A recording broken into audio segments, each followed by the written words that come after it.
Dicho esto, entramos de lleno al plano político. Esta semana, nada santa por cierto, los órganos electorales anunciaron polémicos fallos que dieron inicio a la etapa final, ¿no?, al tramo final de la carrera electoral, por lo menos en la primera vuelta, ¿no? En las últimas semanas, lamentablemente, hemos estado más concentrados en pullas, en tachas, en exclusiones, en qué dice un candidato del otro, y poco concentrados en planes de gobierno.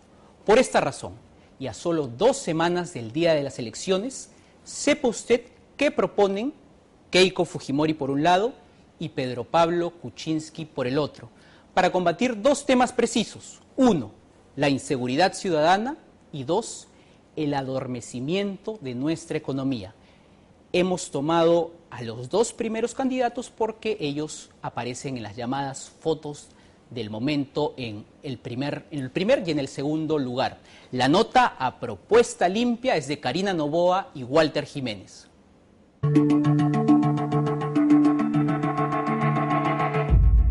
Es la recta final. Faltan solo 2 semanas y usted tiene que conocer. En medio de la violencia y la lluvia de pedidos de exclusión, este es un espacio para las propuestas. Los punteros en las encuestas electorales, Keiko Fujimori y Pedro Pablo Kuczynski, hablan de los temas que más le interesan: su bolsillo y su seguridad. Ya uno no puede sentirse seguro en ningún lugar, así vivas en una zona residencial, igual te roban. Tremendo, no puede salir uno tiene para hablar por teléfono, tiene que cuidarse. Yo soy pensionista, así que esas pensiones que están congeladas, a la hora que usted va a comprar, alcanza menos, esa es la cosa. Para mí lo más importante es reactivar la economía. La candidata de Fuerza Popular y el candidato de Peruanos por el Cambio fueron invitados a participar en este reportaje. El mismo tiempo para los dos. Las mismas condiciones. PPK nos atendió entre actividad y actividad en un día de apretada agenda. En un escenario al paso, detuvo el ajetreo para hablar de sus principales propuestas. Primer gran tema es cambio legal para que las sentencias sean acumulativas. Acumulación de penas. Así es. 10, 20, 30 años y no entienden. Así es. Keiko Fujimori nos recibió en su tranquila oficina, dispuesta a explicar detalladamente, punto por punto, de su plan de gobierno en esta cuenta regresiva.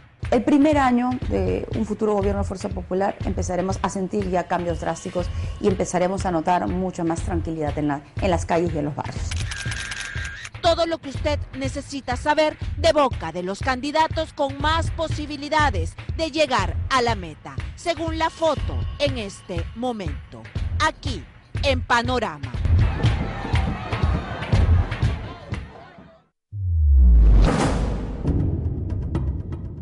Así es, mire, yo por ejemplo tengo por norma más vivir de día que de noche. Porque noche mejor no salir. Lógico, porque tengo que pensar en mi familia, en mi prole, en mis nietos, ¿no? Pues es muy natural, ¿no? Lamentablemente les estoy hablando de Miraflores. No puedes confiarte ni en hombres, ni en mujeres, ni en jóvenes, ni porque están bien vestidos, ni mal vestidos. Tú no tienes que dudar de todo el mundo. Cualquiera puede atacar. Tú cualquiera. La delincuencia ha avanzado de manera vertiginosa en los últimos años. No solo el crimen organizado, sino el delito común que aterra a la sociedad. Nadie está a salvo. Fuerza Popular tiene 2 líneas de acción: la sanción y la prevención para la lucha contra la delincuencia. Sabemos que necesitamos mayor cantidad de policías en las calles patrullando. A diferencia de otros partidos que ellos dicen vamos a convocar a las Fuerzas Armadas para que patrullen las calles, nosotros decimos no. Pero sí haremos una convocatoria a las Fuerzas Armadas. ¿Para qué? Para cuidar las instituciones públicas. Además, con alianzas con las municipalidades para que se encarguen de guiar el tránsito, podamos liberar inmediatamente más de 10.000 policías que estarían patrullando inmediatamente las calles. Tenemos que articular las bases de datos y potenciar nuestras comisarías, porque no todas las comisarías del Perú tienen acceso al internet. Pero queremos además que de las bases de datos de la policía se pueda intercambiar con las del Ministerio Público y con las de las propias municipalidades. Dentro de nuestro plan de gobierno, Plan Perú, hemos dicho vamos a construir 20 cárceles. 5 de estas 20 cárceles que proyecta construir, si llega al poder, serán para presos de mayor peligrosidad. Se levantarán lejos de las ciudades, en las alturas del Ande, en zonas de climas extremos, para aislar a los más salvajes criminales. Para ellos decimos cárceles 4.000. Construiremos 5 cárceles arriba de 4.000 metros de altura, lejos de las ciudades, donde tengamos la plena certeza de que no hay líneas telefónicas. Habrá un teléfono público para que ellos puedan comunicarse con sus familiares, pero donde serán cárceles muy drásticas y donde mantendremos lejos ahí a los sicarios, a los violadores, extorsionadores y los marcas. Yo he planteado además la posibilidad de reabrir el frontón también para estos delincuentes, los más avesados. Los presos que han delinquido por primera vez y que son jóvenes serían recluidos en lo que llama cárceles factorías. Que estos jóvenes no deberían ir a una cárcel común, porque ahí en la cárcel común los entrenan para ser peores delincuentes. Los vamos a mandar a penales factorías, con talleres productivos, con talleres que les permitan a estas personas aprender un oficio y que les permita reinsertarse, rehabilitarse y reincorporarse a nuestra sociedad. Pero eso va a requerir una gran inversión. Ahora, lo bueno es que hay recursos.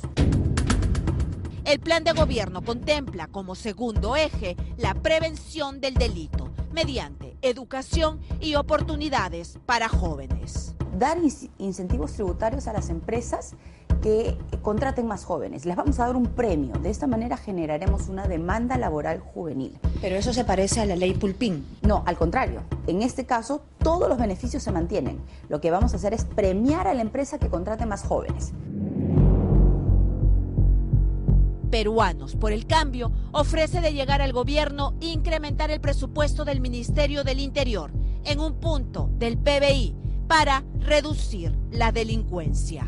Refundación de la policía, mejores sueldos, una carrera con premios por excelencia, pero al mismo tiempo las manzanas podridas tienen que salir del barril.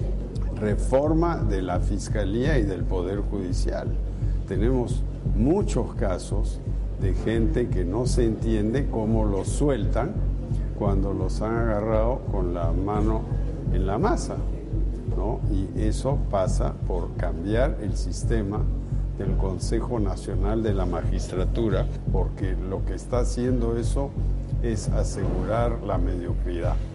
Inmediatamente se va a dar una señal de que te agarran y estás realmente inflagrante, te vas adentro y ahí te quedas un buen rato. Lo primero que hay que hacer son algunos cambios fundamentales en nuestras leyes.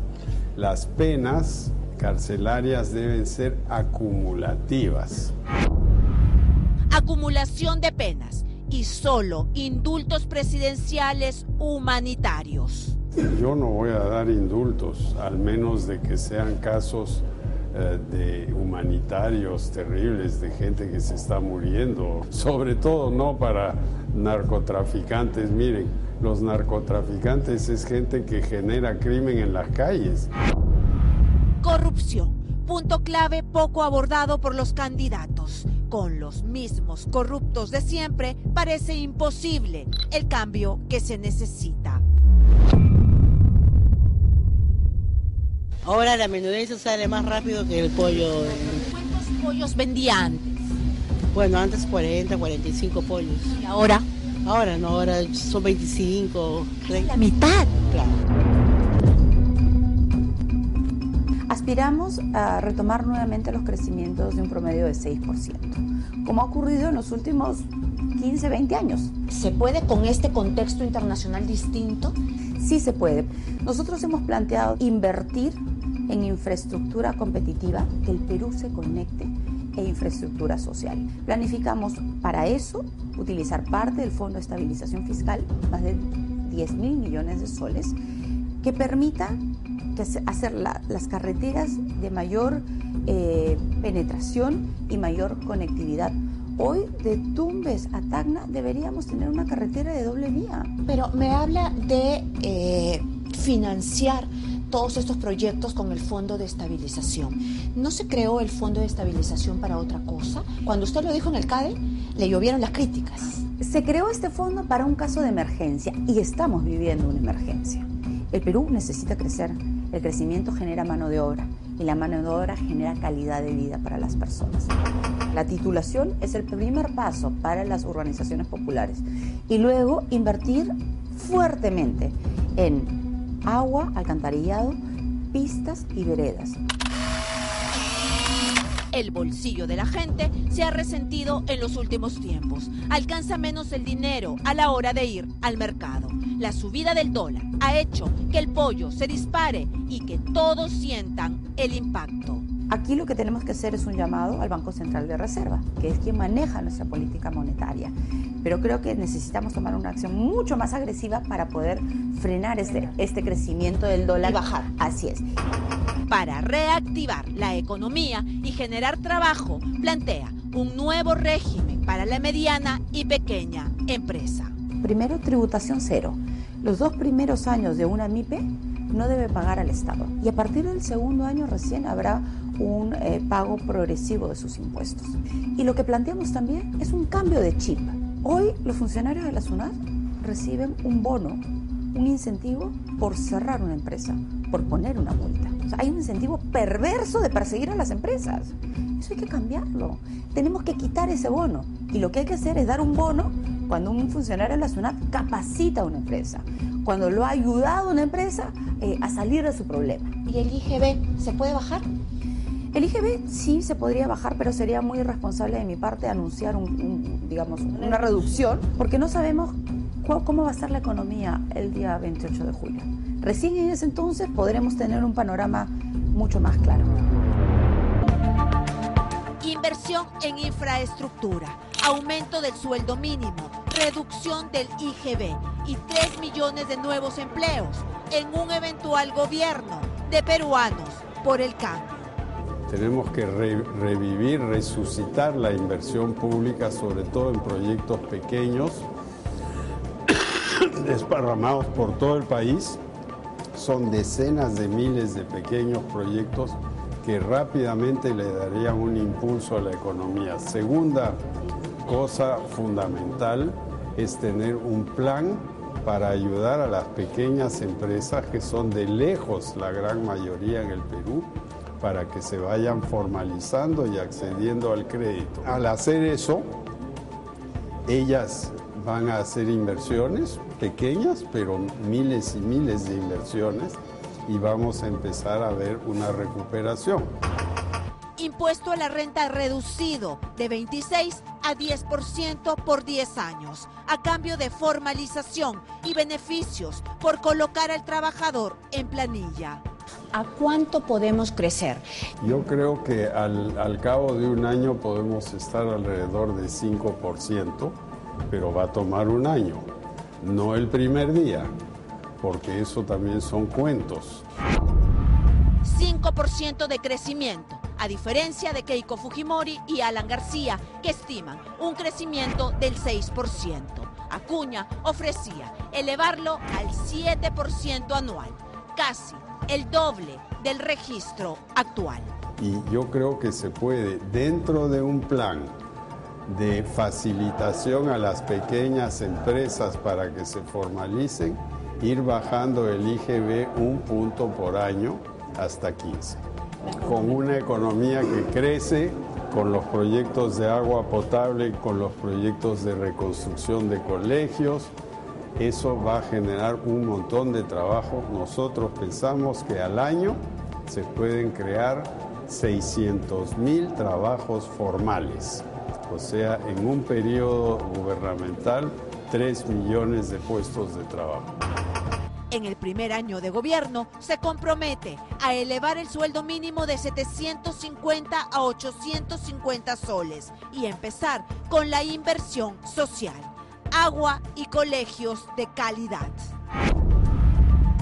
Según las cifras expuestas por el candidato, 10 millones de peruanos carecen de agua potable en su vivienda y la mitad de colegios públicos necesitan refacción. En Perú hay más de 50.000 colegios públicos y más de la mitad están en un estado inaceptable de seguridad, de higiene, de comunicaciones.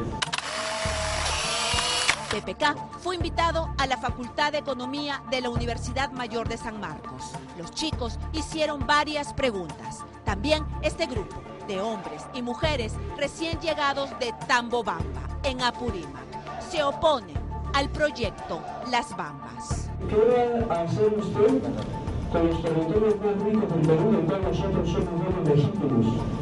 Empecemos por la última aseveración de que las comunidades son los dueños de subsuelo. Eso no es verdad.